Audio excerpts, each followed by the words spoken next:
Sistem Hukum dan Peradilan di Indonesia. Anggota kelompok Adinda Anissa Fadila absen 1 dan Aini Nur Rahmawati absen 2, kelas 11 MIPA 1. Materi sistem hukum kali ini ada 4, yaitu yang pertama, makna dan karakteristik hukum. Hukum adalah aturan, tata tertib, dan kaidah hidup. Karakteristik hukum adalah adanya perintah dan larangan. Perintah atau larangan tersebut harus dipatuhi oleh semua orang. Unsur hukum ada 4, yaitu peraturan mengenai tingkah laku manusia, peraturan dibuat oleh badan resmi yang berwajib, peraturan yang bersifat memaksa, dan sanksi terhadap pelanggaran peraturan tersebut adalah tegas. Yang kedua, penggolongan hukum. Berdasarkan sumbernya, ada 4, yaitu hukum undang-undang, hukum kebiasaan, hukum traktat, dan hukum jurisprudensi. Berdasarkan bentuknya, ada 2, yaitu hukum tertulis dan hukum tidak tertulis. Berdasarkan tempat berlakunya, ada 4, yaitu hukum nasional, hukum internasional, hukum asing, dan hukum gereja. Berdasarkan waktu berlakunya, ada 2, yaitu ius constitutum atau hukum positif dan ius constituendum, yaitu hukum negatif. Berdasarkan cara mempertahankannya, ada 2, yaitu hukum material dan hukum formal. Berdasarkan sifatnya, ada 2, yaitu hukum yang memaksa dan hukum yang mengatur. Berdasarkan wujudnya, ada 2, yaitu hukum objektif dan hukum subjektif. Berdasarkan isinya, ada 2, yaitu hukum publik dan hukum privat. Yang ketiga, tujuan hukum, yaitu untuk menegakkan kebenaran dan keadilan, mencegah tindakan yang sewenang-wenang, melindungi hak asasi manusia, dan menciptakan suasana yang tertib, tentram, aman, dan damai. Yang keempat, Tata Hukum Indonesia. Tata Hukum Indonesia merupakan keseluruhan peraturan hukum yang diciptakan oleh negara dan berlaku bagi seluruh masyarakat Indonesia yang berpedoman pada Undang-Undang Dasar Negara Republik Indonesia tahun 1945. Sistem peradilan.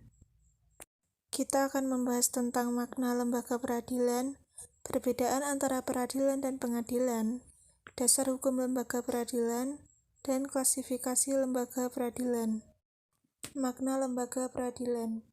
Lembaga peradilan adalah lembaga yang dibentuk oleh negara sendiri sebagai bagian dari otoritas negara di bidang kekuasaan kehakiman dengan sumbernya peraturan perundang-undangan yang berlaku dalam negara.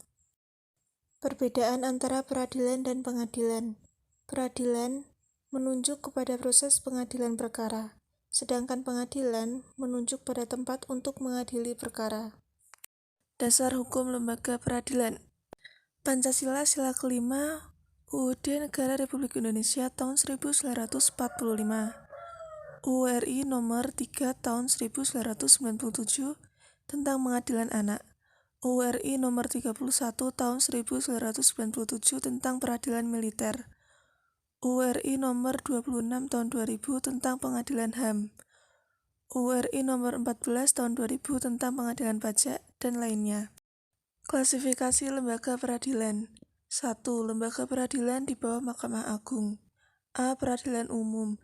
1. Pengadilan negeri. 2. Pengadilan tinggi. B. Peradilan agama. 1. Pengadilan agama. 2. Pengadilan tinggi agama. C. Peradilan militer. 1. Pengadilan militer. 2. Pengadilan militer tinggi.